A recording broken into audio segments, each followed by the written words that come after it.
আসসালামু আলাইকুম রহমতুল্লাহ। সবাই কেমন আছেন? আসলে আমাদের শেখ আহমদুল্লাহর কথাটা শুনেই খারাপ লাগছে। এই ধর্ম উপদেষ্টার পাশে তিনি সাংবাদিকদের কিছু কথা বলতেছে। এখানে তিনি বলতেছে আমরা কোনো উপাসনালয় কোনো ইয়াতে আমরা সব সময় মন্দির পাহারা দিচ্ছি। মাশাআল্লাহ, উনি ভালো কথা বলছে, এটা ভালো ভালো ভালো কাজ করছে। তো আপনি যে বললেন কোনো মৌলবাদী কোনো যে কোনো কিছু আপনার কোনো খারাপ কাজের সাথে কোনো দাঙ্গাদাঙ্গির সাথে জড়িত নাই।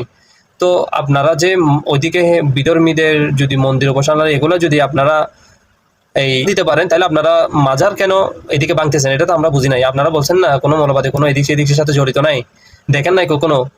এরকম সুইচ অফ হওয়ার দরকার নাই তো হুজুর, বুঝছেন? এটা কিন্তু উচিত না। আপনার থেকে এটা রেসপেক্ট করি নাই, কারণ আপনি ঠান্ডা মেজাজের ইমাম সূর্য, এটা আমরা অনেক আগ থেকে জানি, কিন্তু এরকম মানুষ আমরা দেখি নাই। আপনি যদি এরকম আলসুন্নাহ ফাউন্ডেশনটা করছেন, ভালো হয়েছে, ভালো কথা। কিন্তু সব জায়গায় আলসুন্নাহ